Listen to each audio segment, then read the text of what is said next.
Welcome back to the Rocket Sports Podcast on the Rocket Productions Network. I'm your host, Trent Chigadons. My good friend Connor Jackson will join me shortly, and our special guest, Travis Dickson. If you have missed any episodes of the Rocket Sports Podcast, go find the Rocket Productions Network on Spotify, Apple Podcasts, SoundCloud, or any place you listen to podcasts. All of our episodes are also on the Rocket Productions YouTube channel.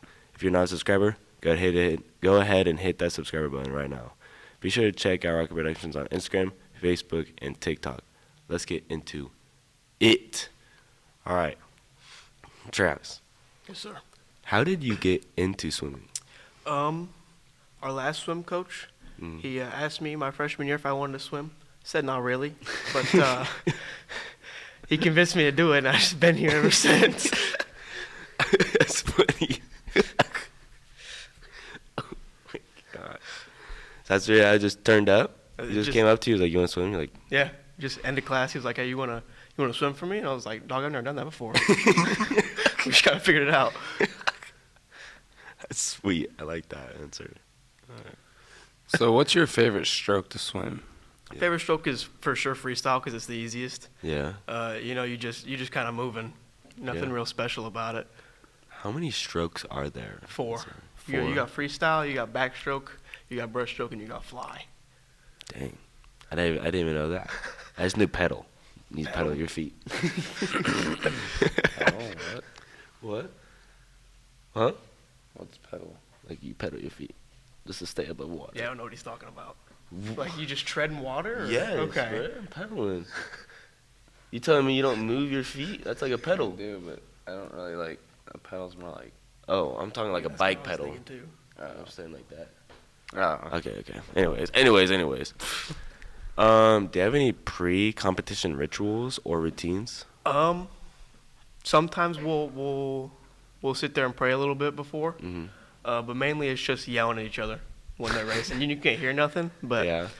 That's pretty much it. That's crazy. So like, in like a swim meet, how tired do you get while swimming? Afterwards, you're cooked. I mean, you're absolutely done. Yeah. But you got like an hour before you have to go again, so you're pretty fresh every shoot. time. So I've never been to a swim meet. Kind of boring to watch. I'm not gonna lie to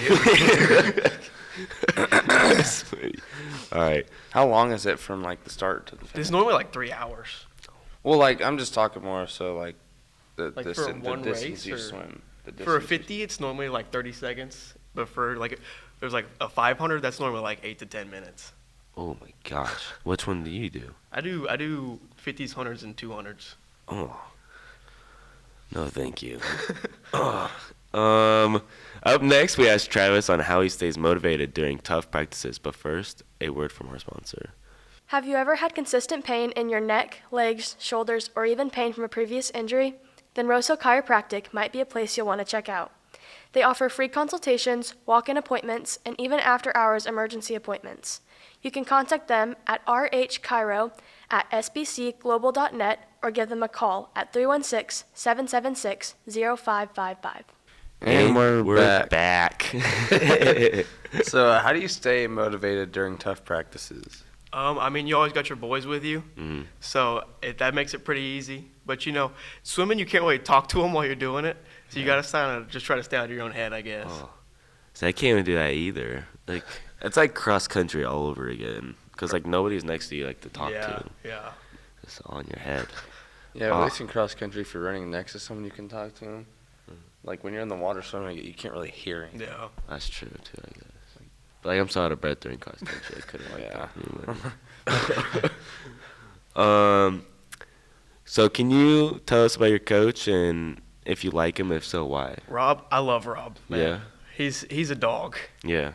Just even when we're like at dinner, he's just one of us. Really, he don't care at all. I love that guy. Yeah. I love his practices. I love how he is as a coach. I love everything about him. Yeah. Wait, so you had an old coach, right? Yeah. Our old coach, Kurt, he was great. Yeah. I'm kind of mad at him for making me do swimming. But Rob gets us in a good mood every day. Yeah. So whenever you got into swimming, did you like tell your friends to come with you to go swimming? Oh, that first year I didn't, but every year after then, yeah. Yeah. The team's just pretty much been my boys. Yeah. So. All right. That's sick. I like that. And where do you guys practice at? Andover High School. Oh, you have to go to Andover to high 6 school? to 7. Wow. Well, shoot. Wow, 6 to 7? Yeah. Dang. So we just sitting there for a couple hours after school. That's crazy. So, what's the most challenging part about being a high school swimmer? Honestly, the effect it has on your like skin, it just dries you out. All the It's chlorine. so nasty.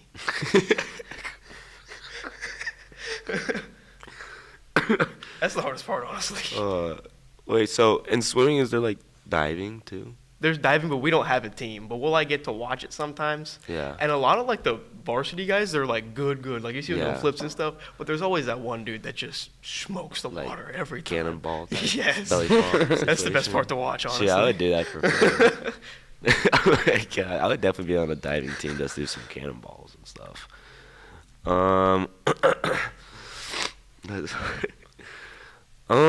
Are there any goals you've set for yourself in swimming? Honestly, it's just to drop time every time. Mhm. You know, there's like a lot of the other teams, they swim all year round, so we can't really compete at that upper echelon of it. Yeah. But, you know, just having us and every other guy just cutting time every time, that's all we can really hope for and that's all we can get. Try to make you guys better and Yeah. stuff? That's sick. Okay. That's pretty nice. Well, up next we have Travis on how he balances school with swim. But first, a word from our sponsor. Do you like thorough haircuts? Then the Rosso Barber may be a good choice for you. There are lots of good reviews about how Brian takes his time. You can contact them on their website. They are located on Rosso Road in East Sogner. And we're back. Yeah. So, how do you balance schoolwork and swimming practice, especially it being so late? Yeah. Since it's so late, I mean, we can really. Normally, I knock it out before swim. I just kind of get home, knock out my schoolwork, go to practice, and then call it a night, honestly. Yeah. Shoot. See, I can't even do that. I usually just wait till next morning. Like, this would be the hour for me to do homework. But This is my nap hour. what? This is my nap hour. Yeah. Hope I Brownie have a will lot see of that. nap hours. What's the best memory from a swim meet or race you've been a part of? Race I've been a part of, Yeah. honestly, every time I dive in and my goggles come off. Oh, I hate screw doing it, but that. it's such a funny memory. Oh my gosh. Do you have to like readjust them too? If it's like a short race, I'll just do the race without goggles on. My Oh. eyes will be burning and I can't see nothing, and Oh I'll get my made fun of because God. I'll like hit the wall at the Yeah. end. Oh. Yeah. That's always a good time. So like your goggles will fall off and everything? Like wait, do you have a swim cap? Yeah, we got the goggles on. Oh. I put my swim cap over my goggles. That's it. And they but still fall they'll off? still just. Shoot. Does like a swim cap like hurt your head sometimes? Sometimes it'll be real tight. Like if you got long hair, it'll yeah. like tug on it. Ugh. It's rough. Ooh. Yeah, CJ, that would be bad for you. No. Tugging on your hair, man. Oh, no. Yeah. So, do you have any tips for someone who wants to start swimming competitively?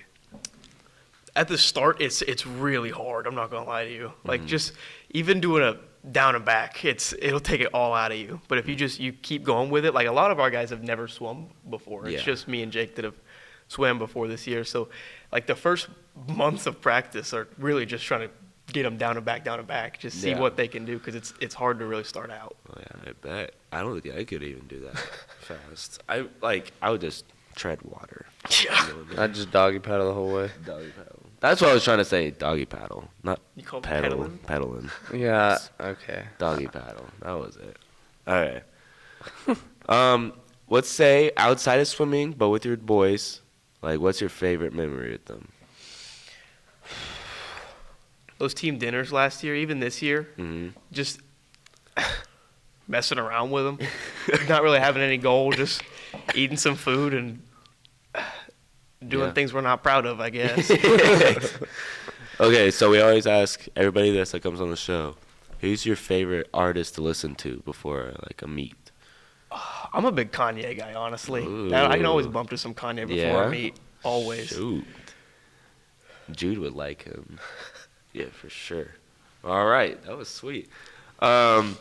Thank you for watching and listening to the Rocket Sports Podcast on the Rocket Productions Network. Remember to subscribe to the Rocket Productions Network on Spotify, Apple Podcasts, SoundCloud, or any place where you listen to podcasts. If you're not already a subscriber to the Rocket Productions on YouTube, please subscribe. Until next time, for Connor Jackson, I'm Trent Chickadons. Thank you, Travis, for coming in. See you.